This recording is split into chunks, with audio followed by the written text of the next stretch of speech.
Hey everyone, this is Joshua Kirk here with you once again. Now it's time for episode 77 of Album of the Day. And before we get into this review, I would like to talk about this shirt I'm wearing here. I'm wearing a shirt for the Fractured Prune Donut Shop that recently opened a few months ago in Crofton. Like, the original location was in Ocean City, but they opened a new one in Crofton, so just wanted to give a quick shout out to them. It's a great donut shop to, go to if you haven't been there yet. So anyway, aside from that, let's get on to today's review. So today I'm going to talk about a band that I did talk about before 7 episodes ago. Or about a month ago, whatever you want to say.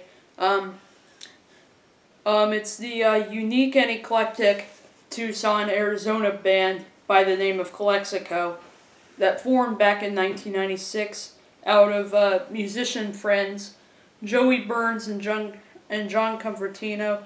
But over the years, they've evolved into a full band, and now they put out, think about maybe 8 records as of right now.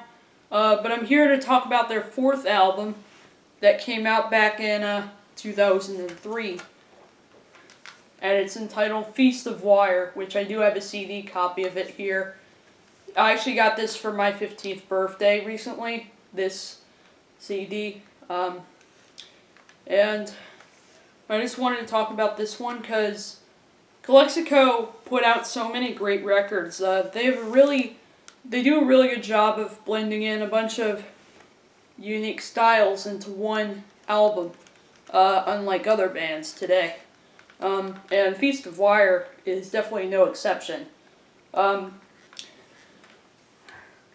Features some pretty interesting artwork from Victor Gastelum, who has done the artwork for Calexico's records for a few years. There's a CD there.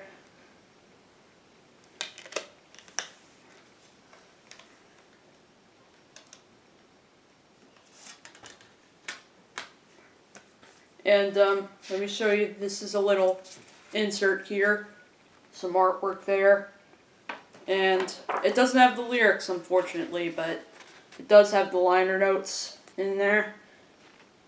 And a bunch of photos of, Tucson. And hasn't anyone mentioned that this photo over here is actually a photo of a hot dog stand that's in Tucson called Aguero Canelo that specializes in something called the Sonoran dog. You might have heard of that on TV if you watch any food shows. But yeah, there is a picture of that hot dog place in the insert there. Just wanted to tell you that. So it's kind of a coincidence. There's actually one song on here called Aguero Canelo. So yeah, that's the packaging for the CD version of Feast of Wire, released on Quarter Stick Records, which is an independent label from Chicago, and Our Soil, Our Strength, which is like the band's own label in Tucson, Arizona. So yeah, so the opener on this album is the song Sunken Waltz, which features kind of a middle line beat from John Convertino, as well as this pretty, as well as this really nice. It has like that trademark nylon guitar riff from Joey Burns, and both of those are accompanied by upright bass, an accordion, and some backing vocals from one of the album's recordists, Craig Schumacher, who has worked with the band since The Black Light, which I did a review of 7 episodes ago. Really good album if you haven't heard it yet. But but like I do but I also do really like the lyrics on this song.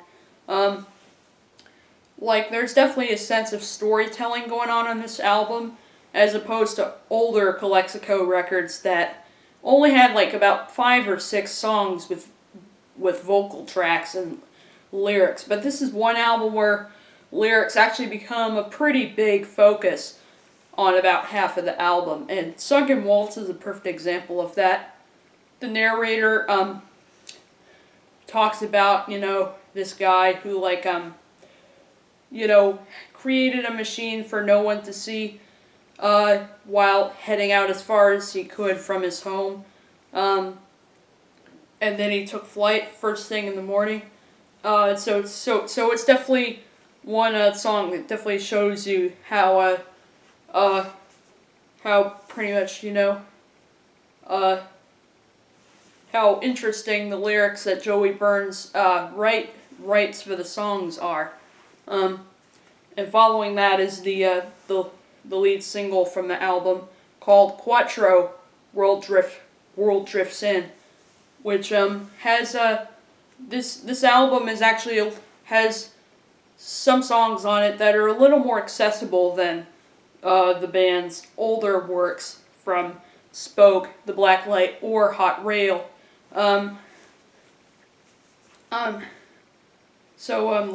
This, but this song is definitely it's a little more accessible than some of Calexico's past works, but it still has a few unusual touches on it. Like there's an unusual Venezuelan guitar used on this song called a quattro that's in the liner notes. And also for the bass line they're using a couple of synthesizers for the bass line on here. And of course it features the trademark mariachi horns that if you know Calexico, well then you probably know them for using those mariachi horns, a pretty trademark sound for them. Unless if you're listening to their 2006 album Garden Room, which had a little more of a poppier indie rock kind of feel to it than the work that came before it. But yeah, probably one of the standout moments on this album would have to be the song Black Heart.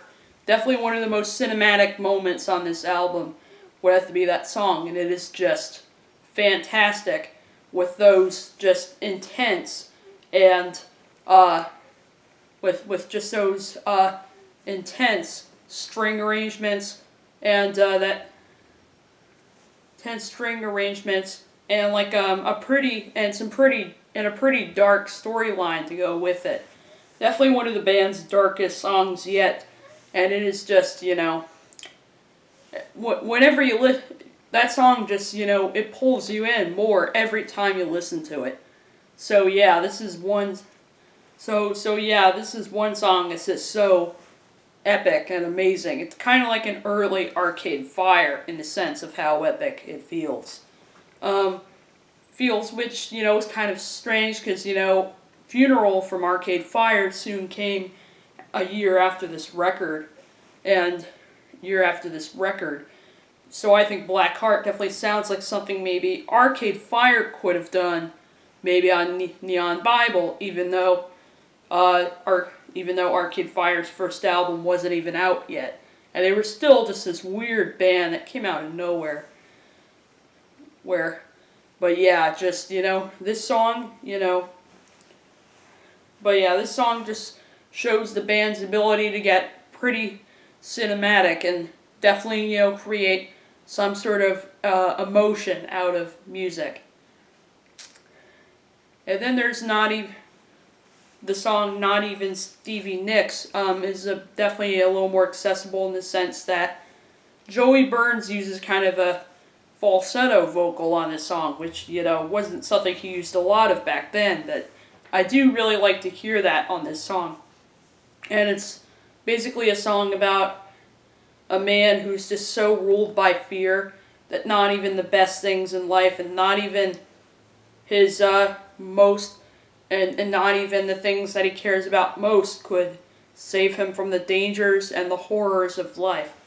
So it's a pretty, catchy, upbeat sounding song, but lyrically it's actually pretty, moody and, you know, but I like songs where you like the tune. It sounds all kind of, like the tune on here is definitely very sunny, like beach folk, with beach folk with with a very listenable falsetto on it, but then the lyrics just talk about, a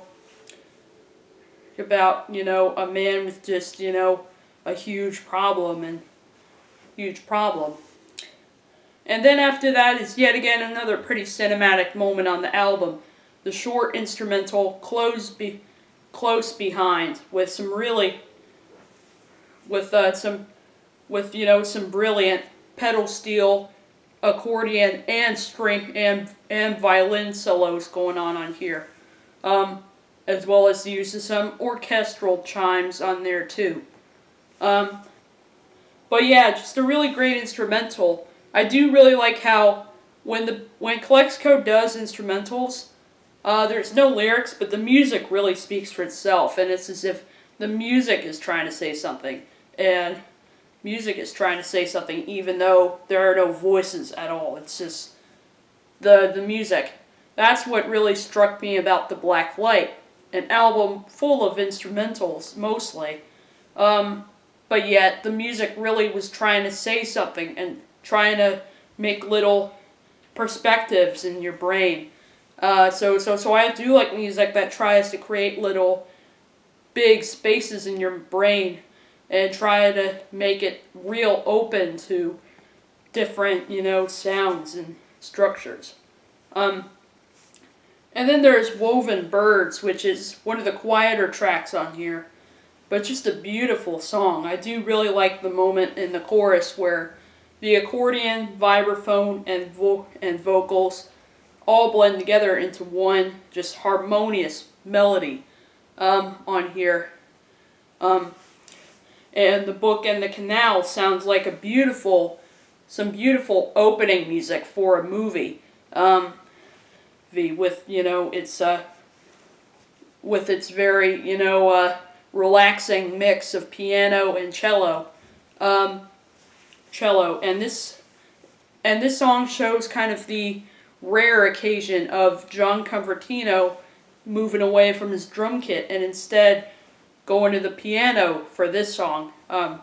But his piano melody on here just sounds really nice, along with Joey Burns' trademark cello sounds, which if you listen to some of Calexico's recordings, well then Joey Burns is known for making those weird sounds in the cello. He's like putting the bowing it in like different places to make sort of to make some weird low noted and high noted sounds. You could probably hear some of that sounds on which I think it was really the album Hot Rail, where you really could hear the sounds, where you could really hear those weird, but yet very unique and very listenable cello sounds that Burns brought to the table. Cool. And then there's Attack El Robot Attack, which goes for a more kind of, sci-fi kind of approach. It sounds like maybe sounds like the music for a Mexican sci-fi film or something like that. But yeah, it just sounds so strangely,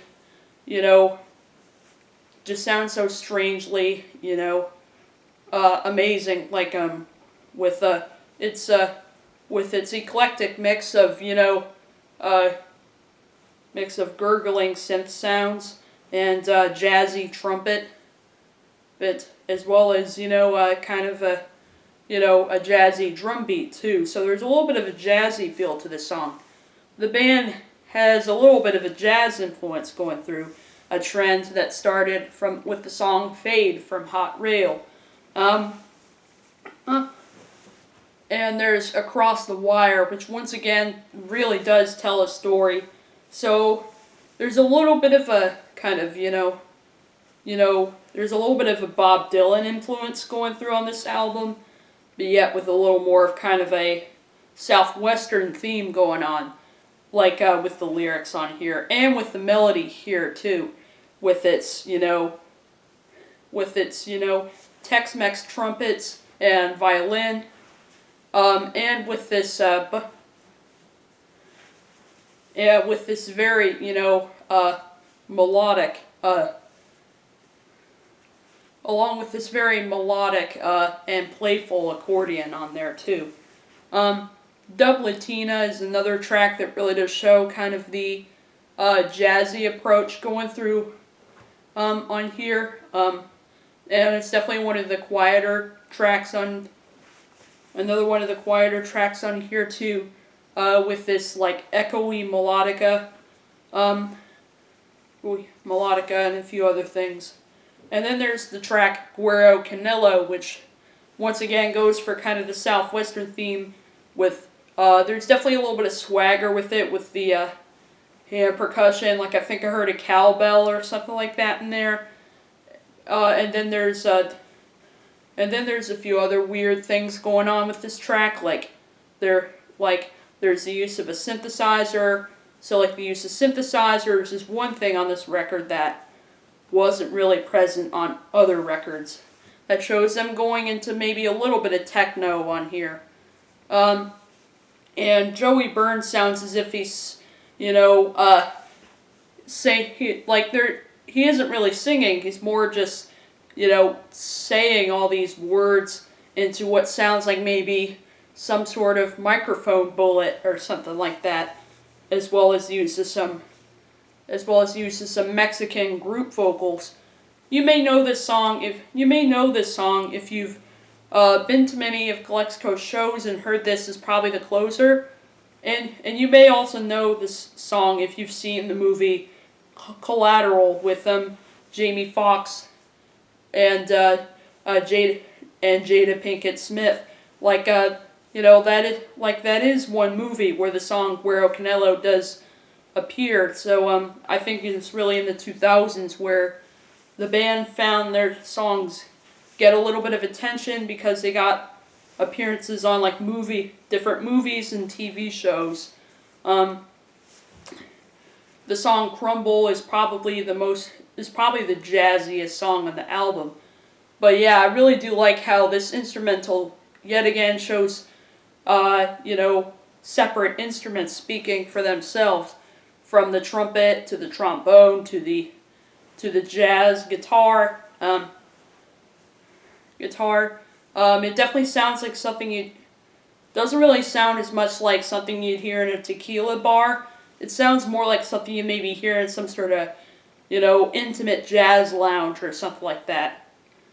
And then it closes with the pretty quiet, and then it closes with a quieter track on here, No Doze, which once again features some really nice elements on there, like a really sad pedal steel riff from Paul Nyhouse on here. This is definitely a fuller record because it